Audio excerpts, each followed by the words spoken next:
ورحمة الله وبركاته. الحمد لله وكفى وسلام على عباده الذين اصطفى. أما بعد فأعوذ بالله من الشيطان الرجيم. بسم الله الرحمن الرحيم. والعصر إن الإنسان لفي خسر إلا الذين آمنوا وعملوا الصالحات وتواصوا بالحق وتواصوا بالصبر. وقال النبي صلى الله عليه وسلم: كل أمتي يدخلون الجنة إلا من أبى. قيل: من يأبى يا رسول الله؟ قال: من أطاعني دخل الجنة ومن عصاني فقد أبى، أو كما قال عليه الصلاة والسلام. اللهم صل على محمد وعلى آل محمد كما صليت على إبراهيم وعلى آل إبراهيم إنك حميد مجيد. اللهم بارك على محمد وعلى آل محمد كما باركت على إبراهيم وعلى آل إبراهيم إنك حميد مجيد. টঙ্গী দারুল উলুম মাদ্রাসার আয়োজনে আয়োজিত হাফিজুল কোরআন দৌরা হাদিসের ফারিগিন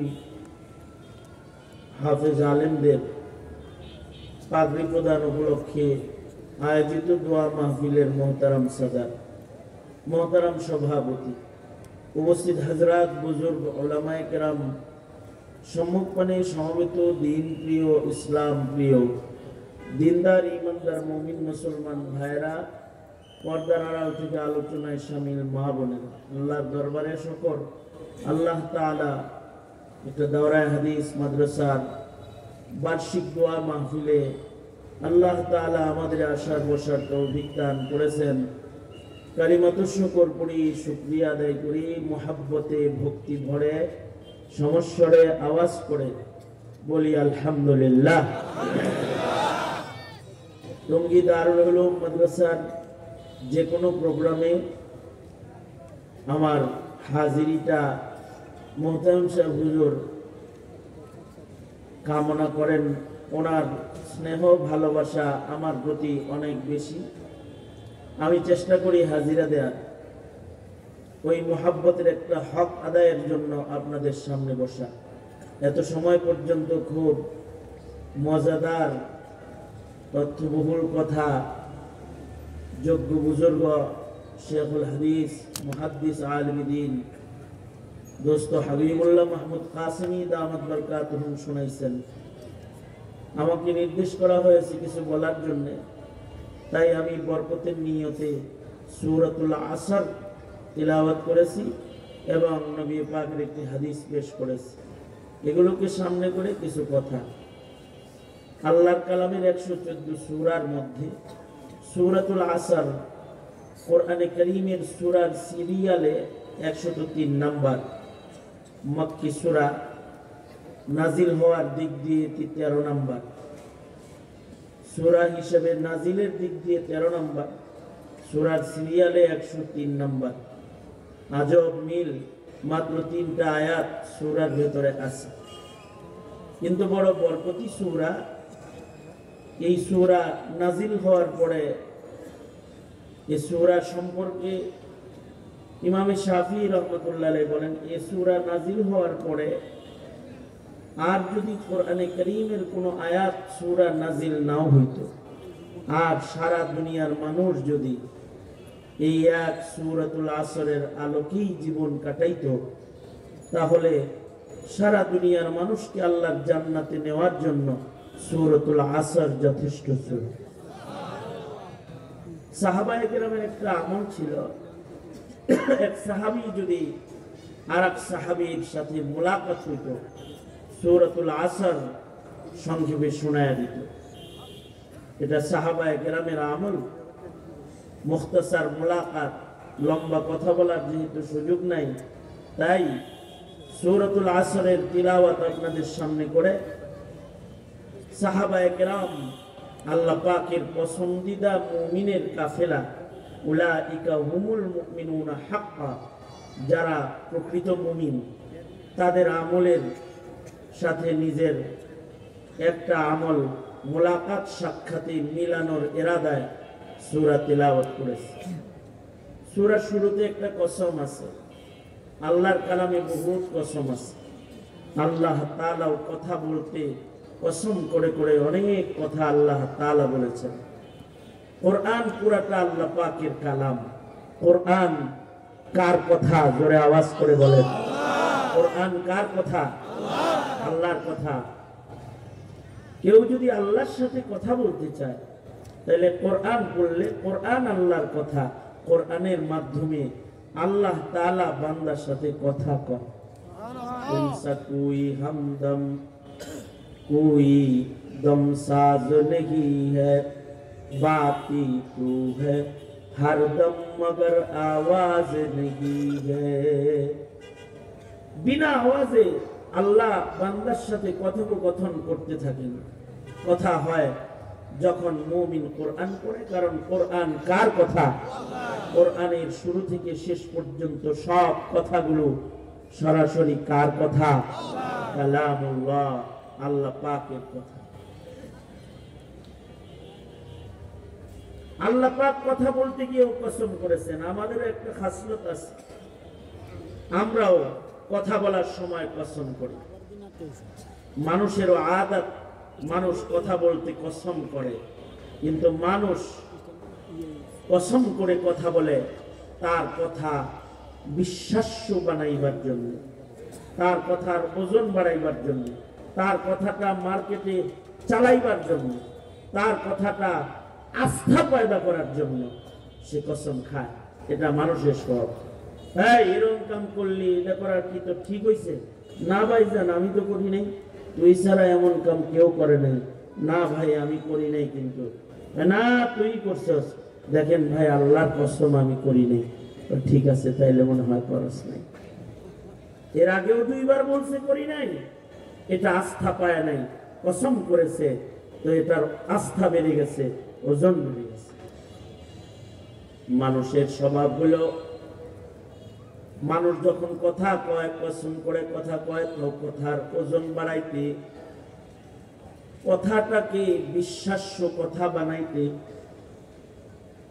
কথা মার্কেটে চালাইতে কসম করে কথা কয়।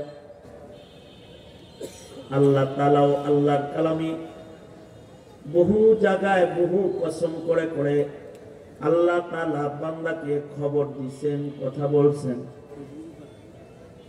আল্লাহ পাকের কোনো কসম কিন্তু আল্লাহ পাকের কথা মার্কেটে চালানোর জন্য কসম না, অথবা আল্লাহর কথার ওজন বাড়ানোর জন্য আল্লাহ তাআলা কথায় কসম করেন নাই। আল্লাহ পাকের কথা কসম করে বিশ্বাস্য বানানোর দরকার নাই। ওমান আসদাকু মিনাল্লাহি কিলা, আল্লাহর চাইতে সত্য বলনে ওয়ালা তো আর কেউ নাই। আল্লাহর কথা তো সবই বিশ্বাস্য, এবং কালামুল মুলুকি, মুলুকুল কালাম, আল্লাহর কথা তো কথার রাজ্যের রাজা রাজা কথা। সুতরাং এই কথা পাবলিক রে খাওয়ানোর লেগা কসম করার আল্লাহর দরকার নাই। আমার দরকার আছে আমার কথা ওজন করার জন্য কসম করার, আপনার দরকার আছে আপনার কথার ওজন বিশ্বাস করাইতে কসম করার। আল্লাহর কথা বিশ্বাস করানোর জন্য কসমের কোনো জরুরত। কিন্তু আল্লাহ তাআলা আল্লাহর কালামে কসম করেছেন, কসম করে করে আল্লাহ তাআলা খবর দিয়েছেন, কথা বলেছেন। যখন যে জিনিসের কসম করেছেন কসম করে আল্লাহ তাআলা ওই জিনিসের মূল্য পেশ করেছেন। আল্লাহ তাআলা কোনো কম দামি জিনিসের কসম করেন নাই। আল্লাহর কালামে যত কসম আছে, কসমের বস্তুটা দামি বস্তু, তাই বস্তুটার মূল্য বুঝাইতে আল্লাহ নিজে বস্তুটার কসম করছেন। অর্থাৎ মানুষকে কোনো বিষয়ের দৃষ্টি আকর্ষণ করতে আল্লাহ তাআলা ওই বিষয়ে কসম করেছেন। মানুষকে কসমের দ্বারা আল্লাহ তাআলা যে জিনিসের কসম করেছেন তার দিকে দৃষ্টি আকর্ষণ করেছেন। আল্লাহ বলে ওয়াশ-শামস, সূর্যের কসম। তার মানে সূর্য যেন তেন কিছু না। আবার সূর্যের থেকে শিক্ষা নেওয়ার অনেক কিছু আছে। কত বড় সূর্য আল্লাহ তাআলা আসমানে ঝুলাইয়া দিচ্ছেন। সূর্য যত বড় আল্লাহ তাআলা তাহলে কত বড়। সূর্যের পাওয়ারই যদি এত হয়, আল্লাহর পাওয়ার কত। সূর্য যেমন সব সময় আলোকিত রয় না, মানুষও সব সময় তাকে দেখা যায় না। সূর্য যেমন হারিয়ে যায়, ডুবে যায়, মানুষও এক সময় ডুবে যায়। চাঁদের কসম করেছেন, চাঁদ যেমন সব সময় থাকে না, কখনো চাঁদের আলো কমে যায়, মানুষেরও সৌন্দর্য ধীরে ধীরে কমে যায়। এক সময় মানুষের সৌন্দর্য হারায় মানুষ আমাবস্যার অন্ধকার হয়ে যায়। সুম্মা রাদাদনাহু আসফালা সাফিলিন। আবার কখনো আল্লাহ তাআলা তারকার কসম করেছেন, ওয়ান নাজম, তারকারাজির কসম করেছেন। সব তারকার গতি এক না, সব তারকার আলো এক না, সব মানুষ এক না, সব মানুষের যোগ্যতা এক না, সব মানুষের চলার গতি এক না। কসম করে করে আল্লাহ পাকের আসমানি কুদরত আল্লাহ তাআলা বান্দাকে দেখায়েছেন। জমিনবাসীকে শিক্ষা নিতে আকাশের তারকার দিকে দৃষ্টি আকর্ষণ করেছেন। কখনো দিবসের কসম করেছেন, কখনো রাতের কসম করেছেন। রাতের হালত একরকম না, মানুষের হালত মুখতালিফ। দিনের আলো একরকম না, মানুষের হালত একরকম না। কখনো তীব্র প্রখর, কখনো মিষ্টি মধুর, কখনো শীতল আলো। মানুষের হালত এক না, মুখতালিফ। দিন রাত যেমন পাল্টায় বারবার, মানুষের জীবন ওইরকম পাল্টায় বারবার। মানুষের জীবনে জোয়ার ভাটা এসে যায়। আল্লাহ তাআলা বস্তুর কসম করে করে বস্তুর দিকে দৃষ্টি আকর্ষণ করে আল্লাহ পাকের কুদরত দেখতে বলেছেন। কখনো কখনো আল্লাহ তাআলা দামি বস্তুর দাম বুঝাইতে কসম করেছেন। ওয়াত্তিন ওয়াজ্জাইতুন, সাধারণ ফলের মতো ফল না, দামি ফল।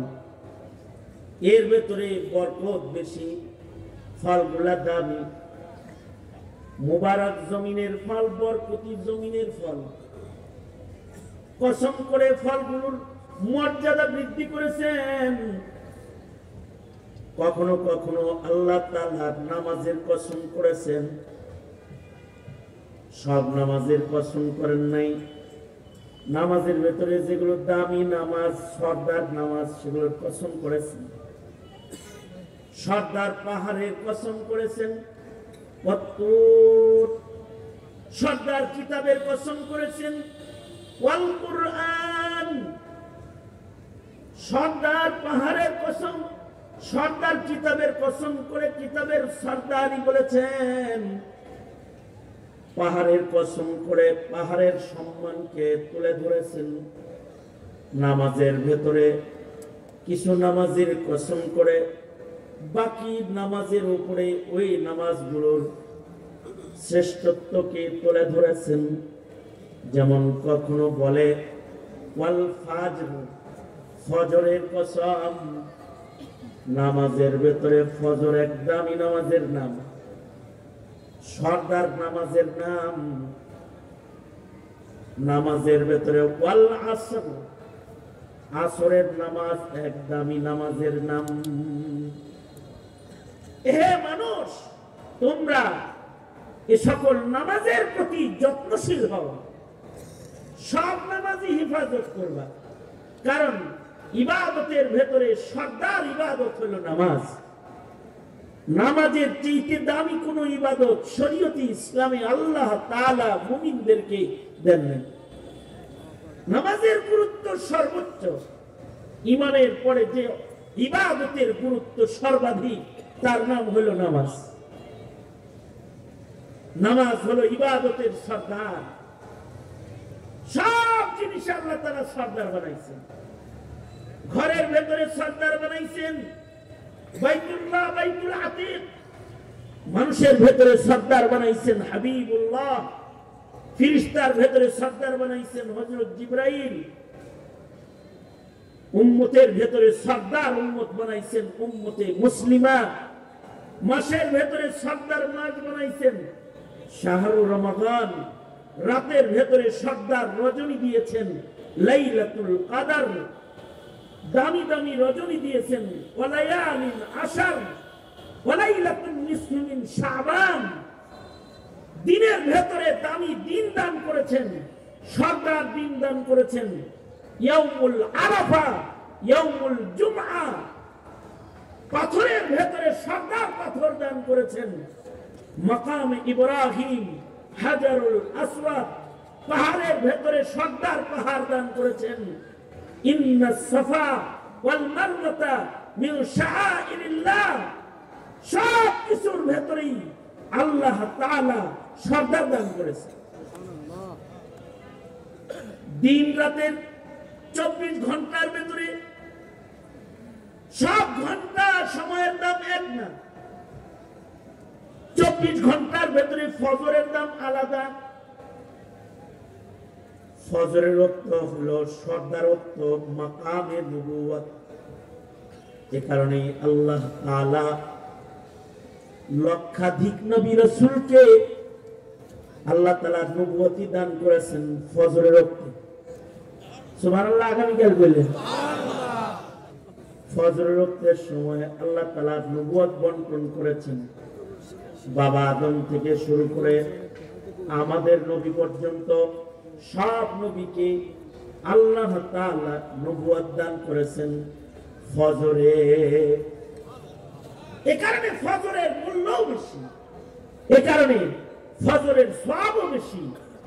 ফজরের কুরবানিও আল্লাহ তাআলা বেশি রেখেছেন। ফজরের ওয়াক্তও দামি, ফজরের কুরবানিটাও দামি। ঘুম থেকে দুর্বল বদনে বিছানা ত্যাগ করে লেপের নিচ থেকে উঠে ঠান্ডা পানিতে ওযু করে কুয়াশার শীতে হেঁটে হেঁটে মসজিদে যায়া আল্লাহর সামনে দাঁড়ায়া হাজিরা দিয়া বলতে হয় আল্লাহ আসছি। আল্লাহু আকবার কাবীরা। এই হাজিরার মূল্য বেশি। এই হাজিরাটাকে আল্লাহ তাআলা সাক্ষী হিসাবে পেশ করবে, নামাজি বান্দার নামাজি হওয়ার দলিল হিসাবে পেশ করবেন ময়দানে। এ কারণে সব নামাজি দামি, কিন্তু ফজর আলাদা দাম আছে। আকিমিস সালাতা লিদুলুকিশ শামসি ইলা গাসাকিল লাইলি ওয়া কুরআনাল ফাজর ইন্না কুরআনাল ফাজর ইন্না কুরআনাল ফাজরি কানা মাশহুদা।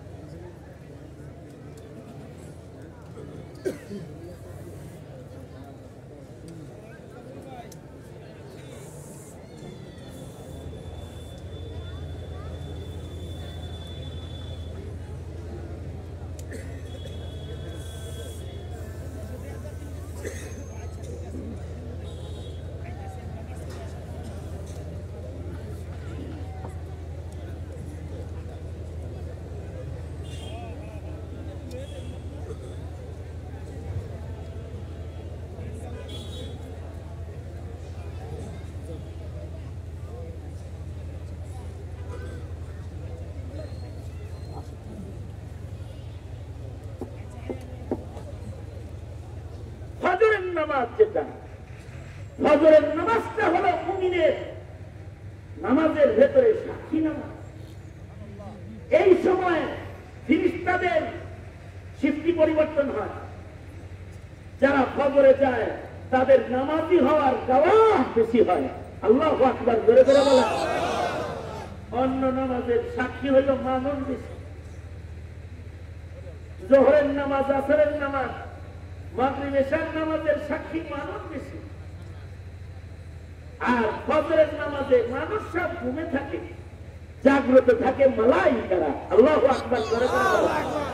এই কারণে ফজর হিফাজতকারী নামাজি গুলা হলো সরদার নামাজি।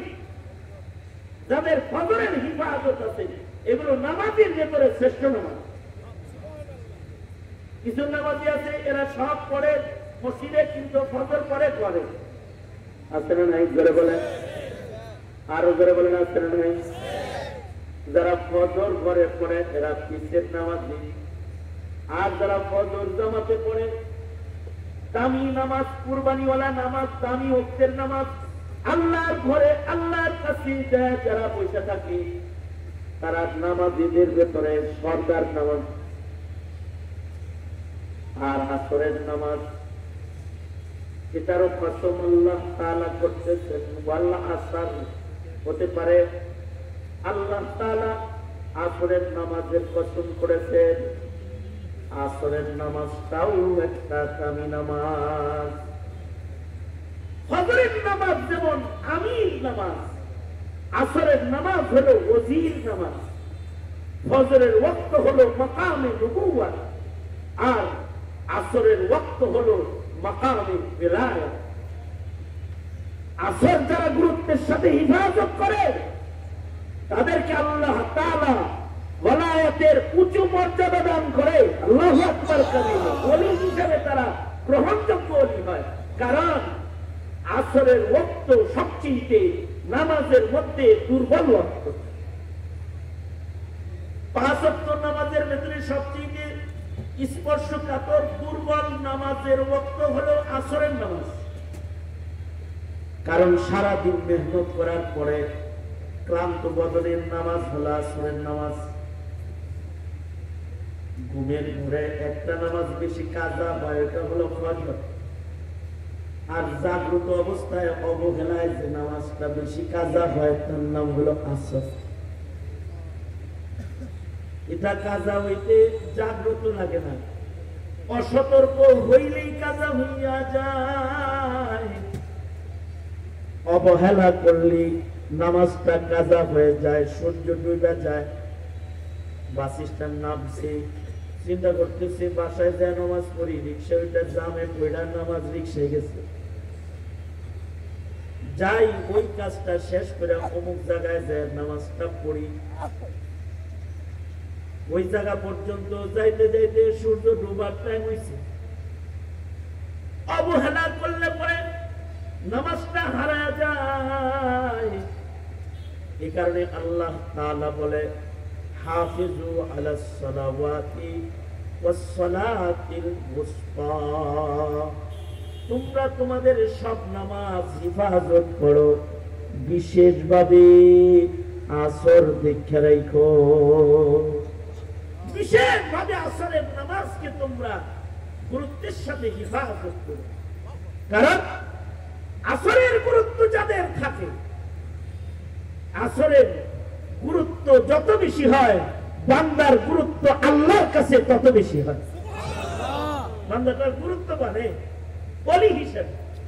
এই কারণেই কুতুবউদ্দিন বখতিয়ার কাকি রহমাতুল্লাহ আলাইহি ওনার জীবনের চাওয়া হলো যে আমার লাশ সামনে নিয়ে জানাজাটা একটা ওলি বুজুর্গ পড়াক। এটা কুতুবউদ্দিন বখতিয়ার কাকি রহমাতুল্লাহ আলাইহির জীবনের তামান্না। খাজা কুতুবউদ্দিন বখতিয়ার কাকির জীবনের তামান্না হলো ওনার জানাজার নামাজটা একটা আল্লাহওয়ালা মানুষে পড়াক। আল্লাহওয়ালা মানুষটা বাছাই করবেন কি দিয়া? কুতুবউদ্দিন বখতিয়ার কাকি নিজে ওলি, তো ওলি বাছাই করতেছে। কুতুবউদ্দিন বখতিয়ার খাঁ কি বলে, লাশটা কাফন পরায়া সাজায় মাঠে লয়া যাইবা, মানুষ আমার জানাজা পড়তে আসলে বলবা যে কুতুবউদ্দিন বখতিয়ার খাঁ কি বলে গেছেন, যার ভেতরে 4টা গুণ পাওয়া যাবে সে যেন জানাজা পড়ায়া দেয়। 1 নাম্বার গুণ, যার বালেগ হওয়ার পর থেকে জানাজা পর্যন্ত তাকবীরে উলা কাজা নাই। বালেগ হওয়ার পর থেকে জানাজা পর্যন্ত যার জীবনের তাকবীরে উলা ফৌত হয় না। কতটুকু গুরুত্ব থাকলে একটা মানুষ সারা জনম তাকবীরে উলার নামাজ পড়তে পারে, নামাজে কত গুরুত্ব দিই।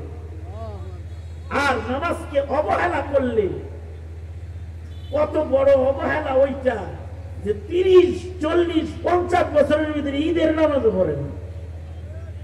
মুসলিম দাবি করে ঘোরাফেরা করে, ইমানদার দাবি করে ঘোরাফেরা করে, ঈদের নামাজও পড়ে না।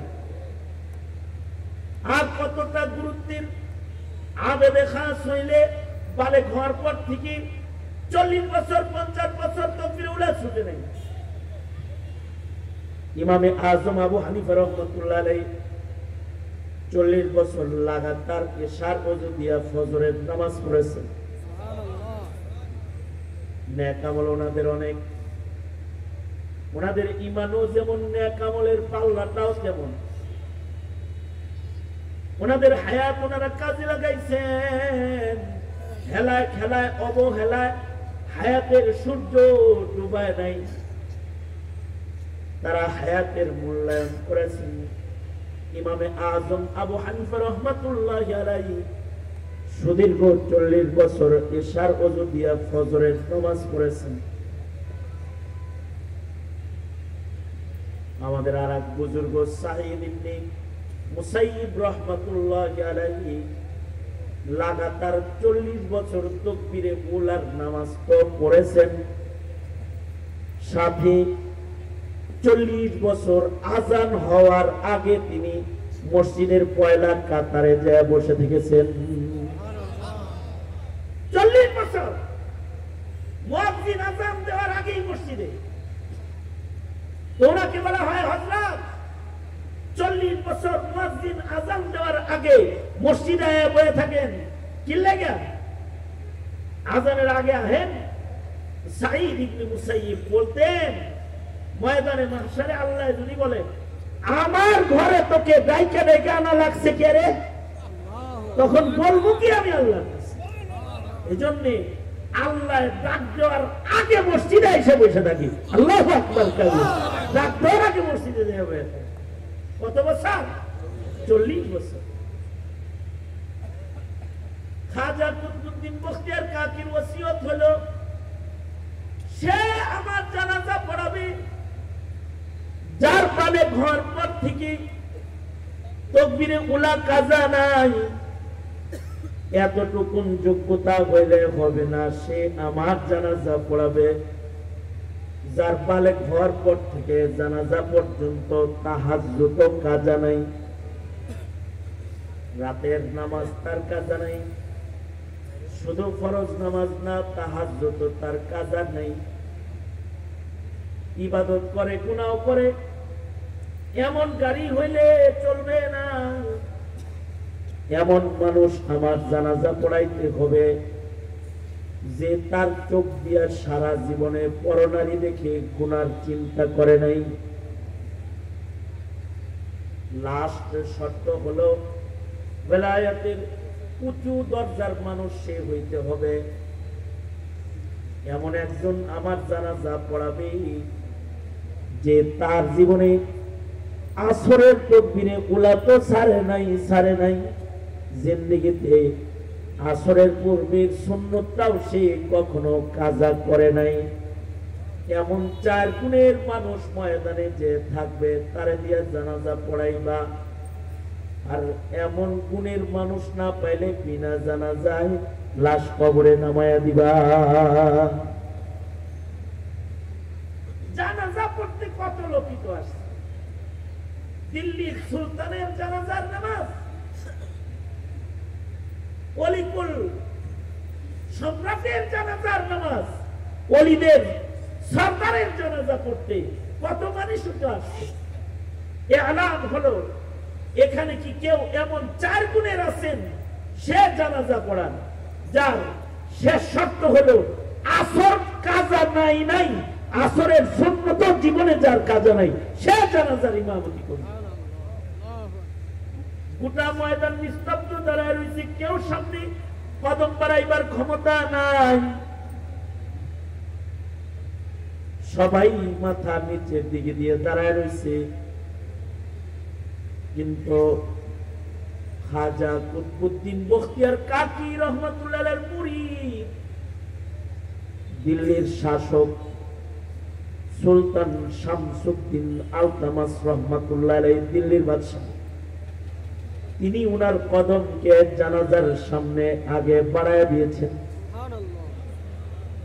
কুতুবউদ্দিনের কপালের ভেতরে চুমা লাগায় পায়, নিজের ওলায়াত দিয়ে হাসতে হাসতে আল্লাহর কাছে যাও, আর পরের গোপন আমল ফাঁস করে যাও কেন?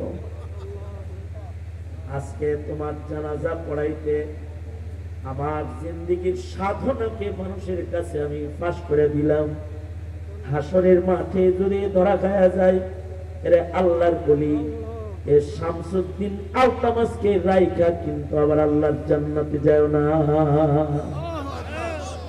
তিনি কদম বাড়াইয়া দিলেন এবং জানাজার ইমামতি করলেন।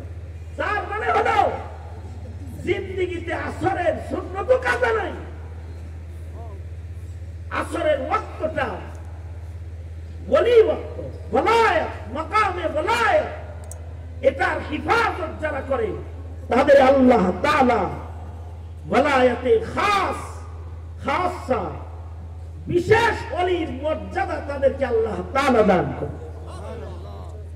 এ কারণে আল্লাহ তাআলা বলেন, নামাজ পড়া আমার প্রিয় হইবা, কিন্তু বিশেষভাবে আসর পড়ো।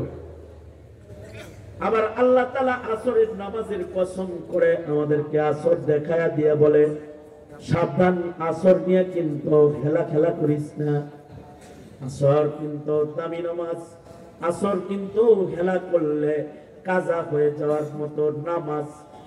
সাবধান, আসরের কসম, আসরে তাকাও।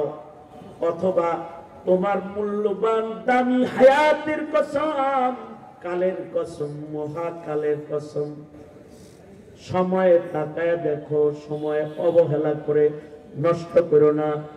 কারণ ইন্নাল ইনসানা লাফি খুসর, মানুষের সময় কিন্তু আসরের মতো হঠাৎ করে ফুরায় যায়।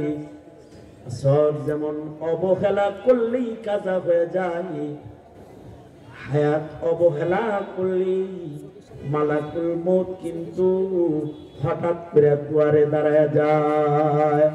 কারণ সব মানুষ ধ্বংসের ভেতরে আছে, সব মানুষের হায়াত কমতেছে, সব মানুষের বিদায়ী ঘন্টি কাছে আসতেছে। পৃথিবীতে যত মানুষ আছে,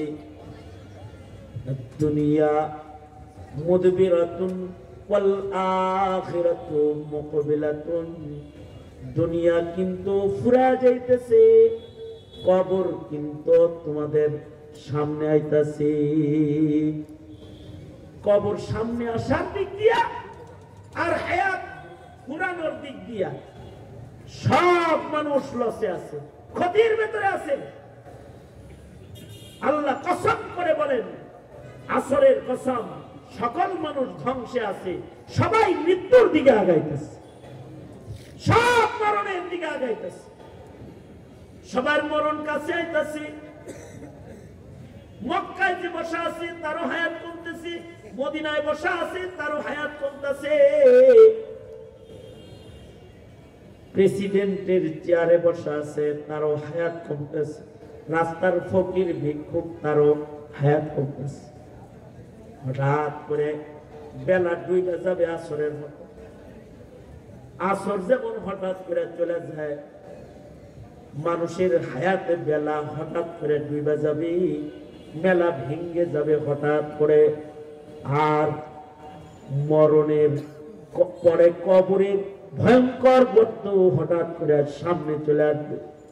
সাবধান, যদি অসতর্ক থাকো তাহলে কিন্তু দোজখে পড়ে যাইবা, ধ্বংস হয়ে যাইবা। আর যদি ছোট্ট হায়াতে একটু সতর্ক জীবনযাপন করতে পারো তাহলে মরণ কাছে আইলেও তোমার সমস্যা নাই। দুনিয়ার ছোট হায়াত শেষ হবে, মরণ দিয়া তোমার জান্নাতের লম্বা হায়াত আল্লাহ তোমাকে স্থায়ী হায়াত দান করবে। সবাই মরলে লস নাই, কিন্তু বেঈমান মরলে লস আছে। বেআমল মরলে লস আছে,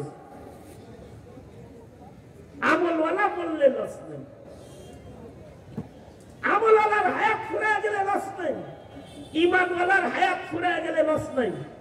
যে ঈমানওয়ালা একদিক দিয়ে তার হায়াত ফুরাবে, আর একদিক দিয়ে আল্লাহ তাআলা জান্নাতের ইস্তেকবাল নিয়ে তার দরজায় দাঁড়ায় যায়, তার লস নাই। ইস্তিসনা হলো তারা সব মানুষ লসে, কিন্তু যার ঈমান আছে তার লস নাই। কিন্তু যদি বেঈমান হয়ে যায় তাহলে লসে পড়ে যাবে, মরার সাথে সাথে দোজখে চলে যাবে। আর যদি মরার সময় মুমিন হালতে রয় তাহলে লস নাই, জান্নাতে ঢুকে যাবে। মরার সময় তার সাথী যদি নেক আমল হয় লস নাই, তার নেক আমল কবরে তাকে পাহারা দিয়া আরামের ঘুম ঘুম পাড়ায় দিবি।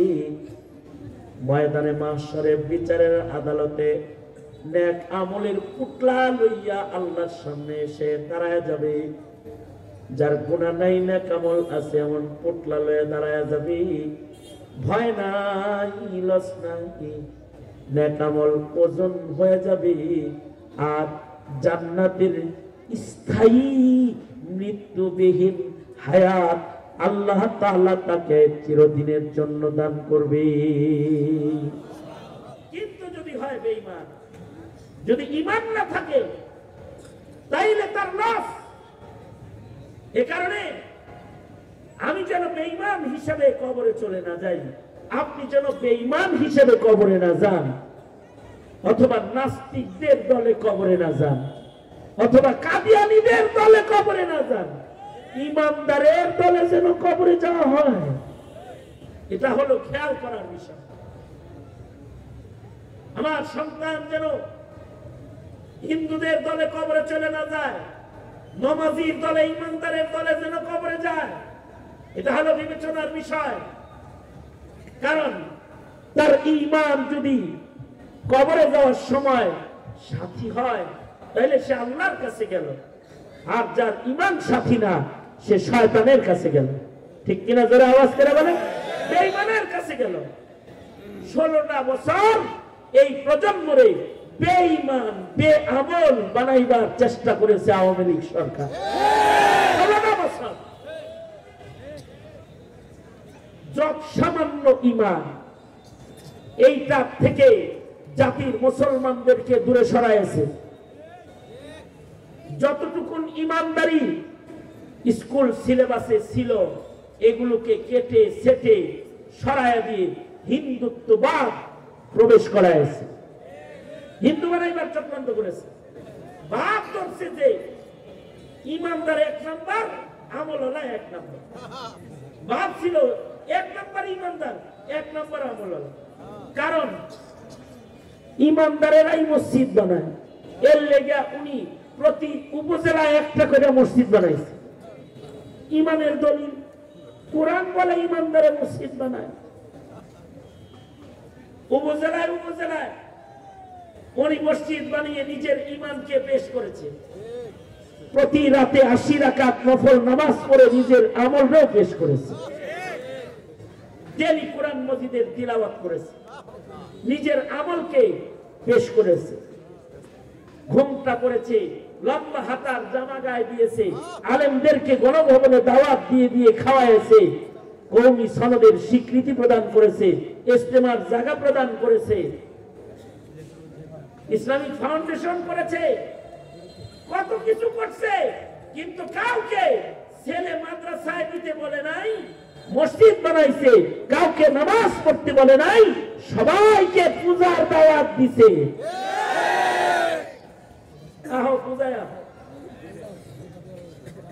শুধু কোন ইমানদার যদি পূজা পছন্দ করে তাইলে সে ধ্বংসের ভেতরে চলে যায়। আর কোন ইমানদার যদি খালি পূজারে অপছন্দ করে, কারণ পূজা কি মুসলমানের ইবাদত না মুশরিকের ইবাদত? যদি কোন মুসলমান মুমিনে পূজা খালি অপছন্দ করে, আল্লাহ তাআলা তার জিম্মাদার হয়ে যায় দুনিয়া আখিরাত সব জায়গায়। আল্লাহু আকবার, জোরে করে আওয়াজ করে বলেন। আসহাবে কাহফের যুবকেরা, ওদের একটাই গুণ, ওরা পূজা পছন্দ করে, মূর্তি পছন্দ করে না। সময়ের জালিম রাজা মূর্তি পূজক যখন রাষ্ট্রীয় পূজার আয়োজন করেছে, তখন আসহাবে কাহফের এক একজন যুবক পূজা থেকে পলায়ন করে পাহাড়ি এলাকায় গাছতলায় যায় একটা একটা করে বসেছে। কেউ কাউরে চিনে না। একজনের বাড়ি সৈয়দপুর, আরেকজনের বাড়ি রংপুর, আরেকজনের বাড়ি কুমিল্লা, আরেকজনের বাড়ি নোয়াখালী, কিন্তু এই 7 জায়গার লোক, 11 জায়গার লোক যায় এক জায়গায় হইছে গাছের ছায়ার নিচে। এদের সবার গুণ একটা আছে, সেটা হলো তারা মূর্তি পূজা পছন্দ করে না। বাস এই একটা গুণ। 7 জন এক জায়গায়, একজন আরেকজনের দিকে, এই আমি আইছি আইছি, তুই আইছিস কেন? ভাল লাগে না ভাই মূর্তি মূর্তি পূজা পূজা, ভাল লাগে। আমারও তো সেম। তুই আইবি কেন? আমারও ভাল লাগে। তুই আইছিস কেন? আমারও ভাল লাগে। তুই আইবি কেন? আমারও ভালো লাগে। এই সব মূর্তি ভাল লাগে না, গ্রুপ সব এক জায়গায় হয়ে গেছে। শহর থেকে পালায়ন করে জঙ্গলে পাহাড়ের গুহার দিকে এসেছে, গাছের ছায়ায় বসছে, কিন্তু এগোর পিছে পিছে গেউ গেউ পাচ্ছে একটা কুকুর, একটা আসছে যেটা গেউ গেউ করে পালাইছে, আর গেউ গেউ পার্টি পিছে আসতেছে। তাদের মনে ভয়, একটু নিরিবিলি যাইতেছি, ডোলের বাড়ি শুনবো না, এখন কুত্তার গেউ গেউ হরমো লাগলো। কুকুরে ধাওয়া দে, যা তুই চলে যা, আমরা যাইতেছি একদিকে, তুই তোর কামে যা। কুকুরের জবান খুলে যায়। কুকুর বলে, আমারে তারাও কেন, আমি তুঙ্গর দলে, আমারও পূজা ভাল লাগে। কুকুর যখন তাদের দলে চলে গেছে, আল্লাহ তাআলা 309 বছর ইমান পছন্দকারী, শিরক ঘৃণাকারী গুণের মুমিনদেরকে আল্লাহ তাআলা 309 বছর গুহার ভেতরে ঘুম পাড়ায় আরামে ঘুমন্ত অবস্থায় তাদের আল্লাহ তাআলা খানা পিনা খাওয়াইছে, রিজিক দান করেছে। শুধু এই আসহাবে কাহাফ কি ঘুম পাড়ায় নাই, কুকুরকেও ঘুম পাড়াইছে। দেখলে মনে হতো জাগ্রত আছে, কেউ বিশ্রাম নিতেছি, আসলে ঘুমায় রয়েছে। আর মহান আল্লাহ মায়ের পেটে যেমন করে নাভি দিয়া খাওয়ায়, আল্লাহ তাআলা তাদের শ্বাস প্রশ্বাসের মাধ্যমে 309 বছর ঘুমন্ত অবস্থায় গুহার ভেতরে মহান আল্লাহ রিজিক দান করেছে। আবার সূর্যকে আদেশ করেছে, এই সাইডে যা, চোখে যেনি সূর্যের আলো লেগে ঘুম ভেঙে না যায়। সুবহানাল্লাহ, কাউকে বললো আগামীকাল কতটুকু গুণের কারণে,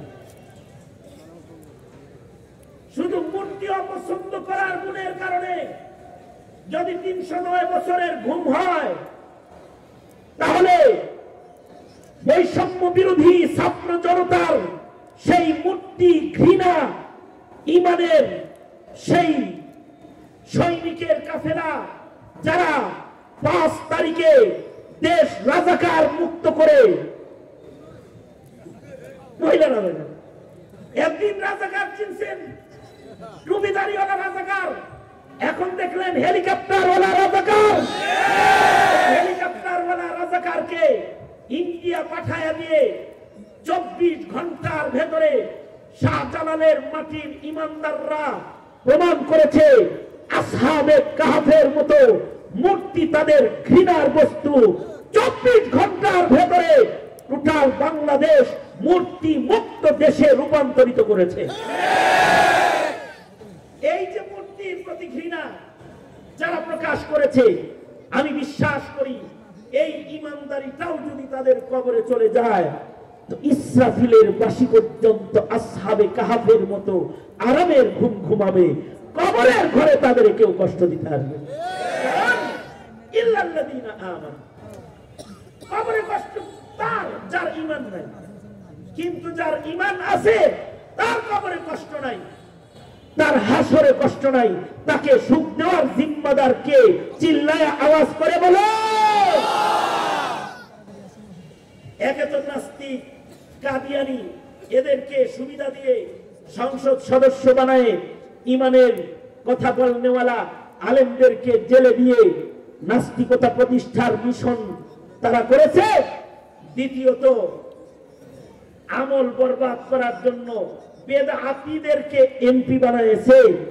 আর শেষ বেলায় কিছু দাতি ইবাদত যারা করে তাদের মসজিদে চোখের পানির জায়গায় জুলুমের রক্ত ঝরাইবার জন্য এই আওয়ামী লীগ বেদাতীর জন্ম প্রদান করেছে। এইভাবে করে ঈমান আর আমলকে তছনছ করে দিয়েছে, আমাদের শিক্ষা সিলেবাসকে ধ্বংস করে দিয়েছে।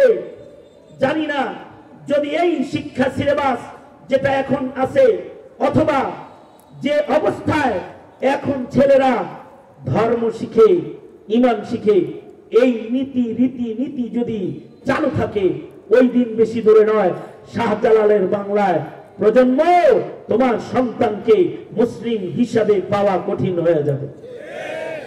সুতরাং একটা সময় এসেছে, অথবা সাউমিল হকের সময়, সত্য বলার সময় এসেছে। সেটা হলো যারা এই প্রজন্মের ঈমানের দায়িত্ব নিবে, আমলের দায়িত্ব নিবে, এ সত্যটা কানে পৌঁছায় দাও, তারাই এদেশের রাষ্ট্র ক্ষমতা চালাবে। পৌঁছায় দাও, বলে দাও এ মুসলমানের মাটিতে সত্যের পথে সত্যের আওয়াজ তুলো। যারা ঈমানের পক্ষে, ইসলামের পক্ষে, তারা দেশ চালাবে। আর যারা ঈমান ইসলামকে কবর দেওয়ার ধান্দাবাজি করে বেড়ায়, ঘাটটা ধরে একটা একটা করে সব হাসিনার মতো বিদায় করে দেওয়া হবে। কারণ হলো দিন শেষ, কোরআন সুন্নাহর বাংলাদেশ। হ্যাঁ, এই হক হক্কানিয়তের পথে চলতে গেলে তোমাকে কুরবানি দেওয়া লাগতে পারে, অথবা সাউবি সাবর, তোমাকে এই কুরবানি কেউ গ্রহণ করে নিতে হবে। আল্লাহ তাআলা সালেহ ইনসান ও মুসলিহদের জামাতের মাধ্যমে জমিনের তাহারাত ও পবিত্রতা, আবেদ ও মুজাহিদদের মাধ্যমে, দাঈদের মাধ্যমে জমিনকে আল্লাহ পাকের খেলাফত প্রতিষ্ঠার জন্য আল্লাহ তাআলা মৌলিক নীতিমালা সূরাতুল আসরের ভেতরে সংক্ষেপে বর্ণনা করেছে। যদি এর আদলে কেউ নিজেকে বলে সে ক্ষতির থেকে বাইচা যাবে, যদি এর আদলে পরিবার গড়ে, পরিবার ক্ষতির থেকে বেঁচে যাবে। যদি সূরা আসরের আদলে সমাজ গড়ে, সমাজ ক্ষতির থেকে বেঁচে যাবে। সূরাতুল আসরের আলোকে যদি দেশ গড়ে, তো ওই দেশ ধ্বংসের হাত থেকে রেহাই পেয়ে যাবে। সুতরাং উলামায়ে কেরামের সোহবতে থেকে কোরআন সুন্নাহর আলোয় নিজের জীবন চালাতে সদা প্রস্তুত থাকবো ইনশাআল্লাহ। জোরে আওয়াজ করে বলেন ইনশাআল্লাহ, আরো জোরে আওয়াজ করে বলেন ইনশাআল্লাহ। এই মুখতাসার কিছু দাওয়াত সূরাতুল আসর তিলাওয়াত করে আপনাদের কানে আমি দাঈ হিসেবে, মুবাল্লিগ হিসেবে পৌঁছে দিলাম। समझ देने वाला, बुझ देने वाला अल्लाह, अल्लाह बुझ दिले আমল করা সম্ভব হবে। যা বলেছি, যা শুনেছেন, বলনেওয়ালা শুননেওয়ালাকে আল্লাহ তাআলা আমলের তৌফিক দান করেন, আমিন। ওয়া আখিরু দাওয়ানা আলহামদুলিল্লাহি রাব্বিল আলামিন। আসসালামু আলাইকুম ওয়া রাহমাতুল্লাহ।